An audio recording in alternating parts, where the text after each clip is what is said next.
Hello everyone, welcome to my channel. My name is Tejasvi Bansal.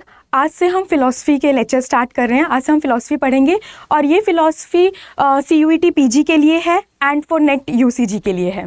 तो net UCG के first chapter है वैदिक and उपनिषद। तो आज हम उसी के बारे में पढ़ेंगे and a small introduction about philosophy. अब सबके माइंड में आता है कि आज जिसको भी हम 12th के बाद बोलते हैं कि फ़िलॉसफ़ी ग्रेजुएशन में एक सब्जेक्ट है, तो सबके मन में आता है यार फ़िलॉसफ़ी क्या है, क्योंकि हमने ये इंट्रोड्यूस ही हमारे 12th के बाद होता है। तो फ़िलॉसफ़ी क्या है? फ़िलॉसफ़ी वर्ड एक ग्रीक वर्ड से बना है, philo plus sophia, which means philo means love and sophia means wisdom, which means love of wisdom.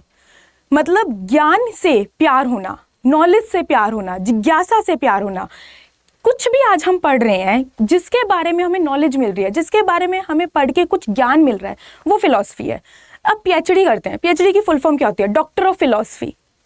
अब मैंने बोला मैंने PhD करी है मैथ्स में, तो I am doctor of philosophy in mathematics, doctor of philosophy in physics etcetera. तो philosophy is the mother of every language.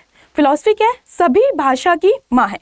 ठीक है, तो आज हम उसका फिलॉसफी बहुत पार्ट्स में डिवाइड है, बहुत सारी ब्रांचेज है फिलॉसफी की, like Indian philosophy, western philosophy, applied philosophy etcetera. लेकिन आज हम एक इंडियन फिलॉसफी से स्टार्ट करेंगे।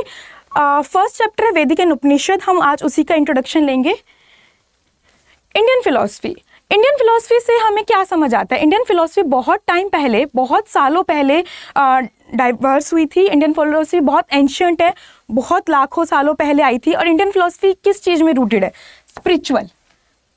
स्पिरिचुअलिटी से हम यूजुअल इंडियन फिलॉसफी को लिंक करते हैं, मेटाफिजिक्स से लिंक करते हैं एंड लॉजिकल एनालिसिस इंक्वायरी से लिंक करते हैं। अब एक क्वेश्चन आएगा, मेटाफिजिक्स क्या है? देखो, फिलॉसफी ना हम 2-3 पार्ट में डिवाइड करके पढ़ते हैं, metaphysics, epistemology, ethics and logic. तो सबसे पहले आज हम समझते हैं मेटाफिजिक्स क्या है।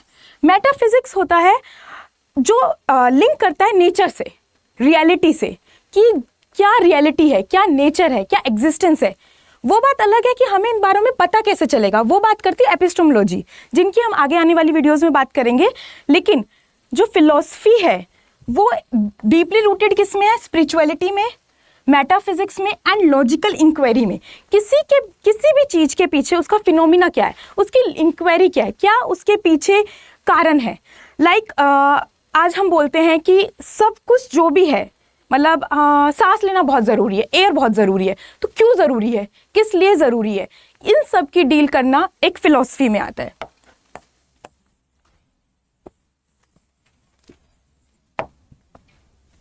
इंडियन फिलॉसफी 2 मेन ब्रांचेस में डिवाइड है, date is called Astik and नास्तिक। इन वर्ड से सभी लोग फेमिलियर होंगे, आस्तिक और नास्तिक से। आस्तिक मतलब क्या होता है? जो भगवान में बिलीव करे। और नास्तिक मतलब क्या होता है? जो भगवान में बिलीव ना करे। जनरल लैंग्वेज में हम यही पढ़ते हैं। और इनके इंग्लिश टर्म होते हैं ऑर्थोडॉक्स और हेटेरोडॉक्स। देखो, इंडियन फिलॉसफी पढ़ रहे हैं ना, थोड़ा थोड़ा हमें संस्कृत टर्म्स पता होने चाहिए, क्योंकि इंडियन फिलॉसफी जब जनरेट हुई थी तब हमें संस्कृत आती थी, तो हमारे सारे टेक्स्ट वगैरह संस्कृत में। अब हालांकि हमने इसको इंग्लिश में ट्रांसलेट कर दिया है, लेकिन जो CUET का एग्ज़ाम है या फिर जो नेट का एग्ज़ाम है, उसमें ना संस्कृत टर्म्स में आता है। लाइक आपसे ये भी आपको वहाँ पर ऑर्थोडॉक्स ना लिख के आस्तिक लिखा मिलेगा, हेटेरोडॉक्स ना लिख के नास्तिक लिखा मिलेगा, बहुत सारे क्वेश्चन में। ऐसा नहीं है सभी क्वेश्चन में, बहुत क्वेश्चन में। अब हमने जनरल लैंग्वेज में तो हमें इसको गॉड से लिंक करते हैं, लेकिन इन इंडियन फिलॉसफी ये लिंक होता है वेदास की अथॉरिटीज़ पे। मतलब जो वेदा को मानता है वो आस्तिक है, जो वेदास को नहीं मानता है वो नास्तिक है। यानी कि जो वेदास की अथॉरिटी में बिलीव करता है that is called Astik school, और जो वेदास की बिलीव नहीं करता that is called Nastik school. अब एक इंडियन फिलॉसफी टोटल 9 स्कूल में divide, that is Charvak, Jainism, Buddhism, Nyaya, Vaisheshika, सांख्य, योग, अद्वैत, मीमांसा। ये 9 स्कूल में हमारी इंडियन फिलॉसफी डिवाइड है। यानी कि टोटल 10 यूनिट्स हैं। फर्स्ट यूनिट में 10 चैप्टर हैं। फर्स्ट वैदिक and Upanishad and rest of this in schools पे डिपेंड करते हैं। अभी हम आगे आने वाली वीडियोज़ में अलग अलग पढ़ेंगे क्या क्या होते हैं, बट जो फर्स्ट 3 स्कूल्स होते हैं, यानी कि चारवाक, जैनिज्म और बुद्धिज्म, वो नास्तिक स्कूल है। यानी कि वो वेदास की अथॉरिटी में बिलीव नहीं करते। और जो बाकी के रेस्ट ऑफ स्कूल हैं, यानी कि सांख्य, योग, वेदांता, मीमांसा, ये सब आस्तिक स्कूल है। ठीक है।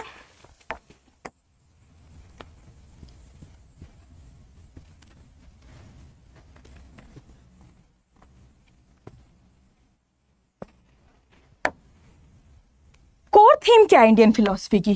कोर थीम क्या है इंडियन फिलॉसफी की? ये रियलिटी पे बात करती है, ये एथिक्स पे बात करती है, ये लिबरेशन पे बात करती है। कोर थीम क्या है इंडियन फिलॉसफी की? Reality, ethics and liberation. अब इंडियन फिलॉसफी, मैंने आपको बोला कि हमें संस्कृत टर्म्स पता होनी चाहिए, तो रियलिटी किन टर्म्स में बात करती है? ये ब्राह्मण और आत्मन।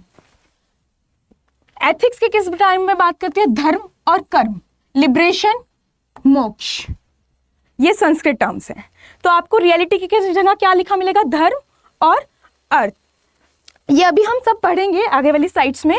और मेथड्स ऑफ नॉलेज क्या है? मेथड्स ऑफ नॉलेज को संस्कृत टर्म है परमाना, यानी कि हमें वो नॉलेज कैसे मिलेगी, क्या सोर्स है, क्या मेथड्स हैं, क्या परमानाज हैं इन नॉलेज को लेने का। वो that is perception, inference, scriptures and others. Scriptures क्या होते हैं? रिलीजियस टेक्स्ट, जैसे क्रिश्चियंस के लिए बाइबल है, हिंदू के लिए गीता है, भगवत गीता है, महाभारत है, ये सब हमारे स्पिरिचुअल टेक्स्ट। इनसे हमें क्या मिलती है? नॉलेज मिलती है, राइट। अब ब्राह्मण और आत्मन, ये अभी हम पढ़ेंगे टर्म्स क्या है। धर्म, कर्म, कर्म मतलब एक्शंस, हमारे एक्शंस क्या है, हमारे कर्मास क्या है, ये तो ऑलमोस्ट सारे लोग इन वर्ड से फैमिलियर होंगे। नेक्स्ट है वैदिक philosophy. Yes, this is the most important topic. इसको बहुत लोग LIRI, रीता, रीता भी बोलते हैं, रित भी बोलते हैं और RTA भी बोलते हैं। इसका क्या मतलब होता है? रीता, ये कॉस्मिक ऑर्डर होता है। देखो, हमारा पूरा यूनिवर्स एक सिस्टम से चलता है, हमारा एक पूरा यूनिवर्स सिस्टम से चलता है, हर चीज अपने टाइम पे होती है। लाइक सन, वो डेली एक टाइम पे आता है, डेली एक टाइम पे छिपता है। सीजन्स, हर सीजन आता है, हर सीजन जाता है। कोई भी काम इस लाइफ में हो रहा है, कोई भी काम इस यूनिवर्स में हो रहा है, एक सिस्टमेटिक वे में हो रहा है। उस सिस्टमेटिक वे को फिलॉसफी में टर्म दिया गया है रित। क्या नाम दिया गया है? रित। ठीक है। अब ये क्या है? एक फंडामेंटल कॉस्मिक ऑर्डर है जो गवर्न करता है यूनिवर्स को, ये हमारे पूरे यूनिवर्स को गवर्न करता है। एक ये बैलेंस बनाता है। आप लोगों ने वो तो सुना ही होगा ना, टू मच ऑफ एवरीथिंग या too less of everything is harmful. किसी भी चीज का बहुत ज्यादा होना या किसी भी चीज का बहुत कम होना वो नुकसानदायक होता है। इसीलिए बैलेंस मेंटेन करना बहुत जरूरी होता है। तो एक यूनिवर्स का बैलेंस कौन मेंटेन करता है? रित, द कॉस्मिक ऑर्डर। और इसके जो गॉड होते हैं वो होते हैं वरुणा। देखो, ये question as it is NET में उठ के आता है कि रित कौन से गॉड के ऊपर डिपेंड करता है? वरुण गॉड के ऊपर, जो किसका गॉड होता है? रेन का। हिंदू माइथोलॉजी के अकॉर्डिंग वरुण किसको, कौन से गॉड को बोलते हैं? जो रेन को देखता है, राइट। ये एज इट इज क्वेश्चन उठ के आते हैं नेट के पेपर में कि जो रीता होता है वो क्या होता है? कॉस्मिक ऑर्डर होता है। बैलेंस यूनिवर्स का कौन बनाता है? रीता बनाता है। यज्ञ, यज्ञ वर्ड से ऑलमोस्ट हम लोग सब फेमिलियर होंगे। हमने बहुत बार हमारे सुना भी है, आज यज्ञ करेंगे, या हमने बहुत सारी स्टोरीज में सुना है यज्ञ करते हैं। अग्नि की पूजा करना, स्पेशली अग्नि की पूजा करना ही यज्ञ कहलाता है, एक हम समझते हैं। तो एक इंडियन फिलॉसफी में एक ये बहुत इंपॉर्टेंट कॉन्सेप्ट है। यज्ञ किस लिए किया जाता है? यज्ञ का मतलब होता है सेक्रीफाइस करना। पता है, ये माना जाता है हम लोग ना अनइंटेंशनली और बहुत बार इंटेंशनली भी बहुत लोगों को या बहुत चीज़ों को हर्ट करते हैं। उनका ना जाने हम उनको ना नुकसान पहुंचा देते हैं। तो उस चीज़ का सेक्रीफाइस, यानी कि उस चीज़ का पश्चाताप बहुत बार सुना होगा ना, पश्चाताप कर रहे हैं। बहुत सारे आपने हिंदी स्टोरीज में भी सुना होगा कि किसी राजा से गलती हो गई, वो पश्चाताप करने के लिए यज्ञ कर रहा है, स्ट्रॉन्ग होने के लिए यज्ञ कर रहा है। तो ऐसे ही कभी हमसे कोई गलती हो जाए, उस चीज़ को सुधारने के लिए हम यज्ञ करते हैं। कोर ऑफ वैदिक रिचुअल्स मेंटेनिंग कॉस्मिक बैलेंस, और ये एक बैलेंस बना के रखता है कि कोई चीज़ हमारे पास गलत हुई है तो उसको हम पश्चाताप करके सही कर लें। एक इंडियन फिलॉसफी में 5 टाइप्स के यज्ञ बताए गए हैं: ब्रह्म यज्ञ, देव यज्ञ, पितृ यज्ञ, मनुष्य यज्ञ और भूत यज्ञ। ब्रह्म यज्ञ, वर्ड से क्लियर हो रहा है कि जो ब्रह्मा के लिए हो, द अल्टीमेट एब्सोल्यूट के लिए हो, अल्टीमेट रियलिटी के लिए जो यज्ञ हो। देव यज्ञ, बहुत सारे देव हैं हमारे हिंदी मैथोलॉजी में, तो उनके लिए जो यज्ञ किया जाए। पितृ यज्ञ होता है फादर्स के लिए, एंसेस्टर्स के लिए। एक वर्ड सुना होगा आपने, श्राद्ध। श्राद्ध एक पितृ यज्ञ में आता है। मनुष्य यज्ञ होता है कि हमें अनइंटेंशनली बहुत लोगों को हर्ट कर देते हैं, तो उससे हमारी केमिस्ट्री सही होने के लिए हम मनुष्य यज्ञ करते हैं। भूत यज्ञ, भूत यज्ञ यानी कि एवरी लिविंग थिंग, जो भी लिविंग थिंग, चाहे इसमें कोई एनिमल्स आ जाए, इंसेक्ट्स आ जाए। एक लाइन सुनिए, जैनिज्म जो है वो अहिंसा के लिए बहुत वो होते हैं। मतलब वो लोग कहते हैं कि अगर किसी सड़क पे जा रहे हो तो झाड़ू मार के चलो, ताकि कोई चींटी या फिर कोई इंसेक्ट आपके पैरों पे आके दब ना जाए। तो उस टाइप का एग्जाम्पल आता है भूत यज्ञ में। This is a bridge between human and divine. ये क्या यज्ञ का क्या मतलब है? डिवाइन, भगवान को ह्यूमन बीइंग से कनेक्ट करना, यानी कि ह्यूमन बीइंग को भगवान से कनेक्ट करना। ठीक है, एक जो ह्यूमन बीइंग है, हमें भगवान से लिंक होने के लिए यज्ञ करते हैं, यानी कि उनसे हम एक फील करें, हम अलग फील ना करें। ये ना फील करें कि भगवान अलग है, हम अलग हैं, हम उनके साथ फील करें हम एक है। तो ये इसलिए हम यज्ञ का यूज करते हैं। नेट के क्वेश्चंस में एज इट इज बहुत बार पूछा जाता है कितने टाइप के यज्ञ हैं, कौन सा यज्ञ किस लिए जरूरी है। अब आता है theory of creation. Theory of creation क्या है? देखो, वर्ल्ड, यूनिवर्स कहाँ से आया है, ये वर्ल्ड कहाँ से आया है, यही फिलॉसफी है। क्या चीज कहाँ से आई है, इस चीज का क्वेश्चन करना, इस चीज का आंसर लेना, ये सब फिलॉसफी का पार्ट है। तो इंडियन फिलॉसफी में भी आप लोगों ने बहुत बार सुना होगा कि जो वर्ल्ड आया है वो आया है नथिंगनेस से, यानी कि पहले कुछ भी नहीं था। या जो वर्ल्ड आया है, वो जो ये यूनिवर्स आया है वो क्रिश्चियंस में एडम एंड ईव के उससे आया है। तो ये बहुत सारी स्टोरीज चलती आई हैं, लेकिन इंडियन फिलॉसफी में मेन है ये 3: सत्कार्यवाद, आरंभवाद और परिणामवाद। सत्कार्यवाद सांख्य फिलॉसफी मानती है, आरंभवाद न्याय फिलॉसफी मानती है और परिणामवाद रामानुजा का अद्वैत वेदांता मानता है। इसके बारे में डिटेल में पढ़ेंगे क्या होता है जब हम इन स्कूल्स को पढ़ेंगे, बट एक ओवरव्यू लेते हैं। सत्कार्यवाद क्या होता है? The effect pre exist in the cause, यानी कि इनका मानना है जो कॉज और इफेक्ट का थ्योरी पता होगी सबको कि कोई भी चीज, जो चीज बनी है उसके पीछे कोई ना कोई उसका कॉज है, कोई ना कोई उसका इफेक्ट है। अब ये लोग एग्जांपल देते हैं, ये लोग कहते हैं कि किसी भी चीज के बनने का कारण उसके अंदर निहित होता है, उसके अंदर पहले से होता है। लाइक एग्जांपल देते हैं क्ले और पोट का। ये कहते हैं कि क्ले के अंदर ये क्वालिटी पहले से है कि वो पोट में कन्वर्ट हो जाए। हालांकि जो बना रहा है, उसको बना रहा है, जो पोट बना रहा है, उसके अंदर की क्वालिटी है, उसको बनाना आता है। अब जैसे आपको और मेरे को बनाना नहीं आता, हम लोग नहीं बना सकते क्योंकि हमारे अंदर वो कला नहीं है, लेकिन क्ले के अंदर क्वालिटी है जिससे वो पोट में चेंज हो जाएगा। राइट? अब इस पेन के अंदर वो क्वालिटी तो नहीं है ना, वो सिर्फ क्ले में है जो पोट में चेंज हो जाए। तो यानी कि effect is pre exist in the cause. अब आरंभवाद, न्याय इससे अपोजिट कहता है। न्याय कहता है कि तो effect is a new creation. Effect बिल्कुल न्यू है, इफेक्ट उसका कॉज उसके अंदर से पहले से नहीं है, वो बिल्कुल न्यू है। ये एग्जांपल देता है मिल्क का और curd.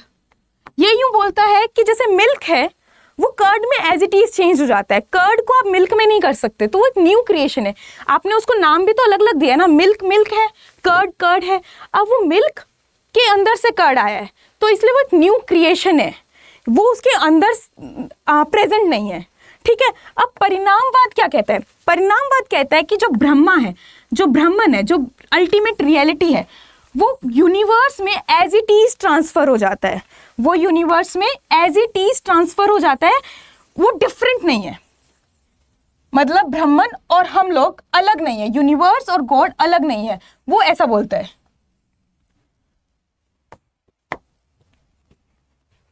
Atman, self and non self. आत्मन क्या है? एक संस्कृत वर्ड है किसके लिए? सेल्फ के लिए, सोल के लिए, इनर सेल्फ के लिए, एंड इट्स फर्स्ट प्रिंसिपल। आत्मन क्या होता है? हम हिंदू माइथोलॉजी में सुना होगा आप लोगों ने, हिंदुइज्म में ये बिलीव किया जाता है कि आत्मा कभी नहीं मरती, शरीर मरता है, आत्मा सेम रहती है, इमॉर्टल होती है, अनचेंजिंग होती है। और किस पे डिपेंड करता है? ये हमारे एक्शंस पे, हमारे कर्मा पे डिपेंड करता है। आज हम क्या कर रहे हैं इस लाइफ में, उस पे डिपेंड करता है कि नेक्स्ट जन्म हमारा क्या होएगा। राइट? लेकिन आत्मा हमारी सेम रहेगी, हमारी सिर्फ बॉडी चेंज होएगी। लाइक आज मैं ह्यूमन बीइंग हूँ, आप ह्यूमन बीइंग हो, आपकी कुछ कर्मास, आप जो इस लाइफ में एक्शंस करोगे वो डिपेंड करेगा आप नेक्स्ट टाइम में क्या बनोगे। क्या पता आप डॉग बन जाओ, क्या पता आप एलिफेंट बन जाओ, लेकिन आपकी आत्मा क्या रहेगी? वो सेम रहेगी। और इसी आत्मा का रियलाइजेशन होना किससे? ब्रह्मा से, एब्सोल्यूट रियलिटी से, लीड्स टू लिबरेशन। सुना होगा ना, ये बोलते हैं लोग बाग कि भगवान से आत्मा को एक कर दो तो आपका रीबर्थ नहीं होता, आप आपको मोक्ष मिल जाता है, आपको दोबारा से इस लाइफ में नहीं आना पड़ता। तो सेम ऐसा है, पार्ट 2 मोक्ष क्या है? Realisation of atma as Brahman leads to liberation.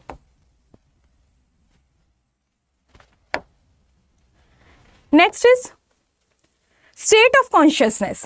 ये बहुत इंपॉर्टेंट टॉपिक है, नेट यूसीजी के लिए बहुत ज़्यादा इंपॉर्टेंट है। एज इट इज पूछते हैं कि कितने स्टेट ऑफ कॉन्शियसनेस है, उनका ऑर्डर क्या है, ये ऑर्डर में ही करनी है आपको, एग्जैक्ट इसी ऑर्डर में आपको याद करनी है और इसका क्या मतलब होता है। फर्स्ट स्टेट है जगत, वॉकिंग स्टेज। जगत से आपको समझ आ रहा है, जैसे अभी हम लोग वॉकिंग स्टेज में, प्योर कॉन्शियसनेस में हम लोग, हमें सब पता है क्या चल रहा है, तो दिस इज जगत, वॉकिंग स्टेज। ठीक है, इसमें वॉकिंग स्टेज, कॉन्शियसनेस और ग्रोथ, हमारी बॉडी, मतलब हमें हर चीज़ का नॉलेज है, अभी हमें पता है हम क्या कर रहे हैं क्या नहीं कर रहे हैं, हमें हर चीज़ हमारी कॉन्शियसनेस में है। नेक्स्ट होते हैं स्वप्न, समझ आ रहा है? स्वप्न मतलब सपना देखना, ड्रीम स्टेट, इसमें हम सपने देखते हैं। अब सपने देखते हैं तो इसमें क्या होते हैं, हम अनकॉन्शियस होते हैं और सब्टल होते हैं, यानी कि हमें रियलिटी से कोई मतलब नहीं है, हम इसमें सपना देख रहे हैं, नाम से ही पता चल रहा है स्वप्न, यानी कि हमें रियलिटी से कोई मतलब नहीं है, हमें अपने ड्रीमिंग स्टेज में है, हम अपने सुसुप्ति, ये होता है डीप स्लीप। इसमें क्या होता है, नो अवेयरनेस। इस स्टेज में क्या होता है ना, हम ब्रह्मा की यानी कि अल्टीमेट रियलिटी की शैडो में है, हम उनके साथ नहीं है, हम उनकी छाया में, बोलते हैं ना हम भगवान की छाया में है इस टाइम, तो ऐसे उस स्टेज को बोलते हैं सुसुप्ति। नेक्स्ट आता है तुरिया, this is a pure consciousness state.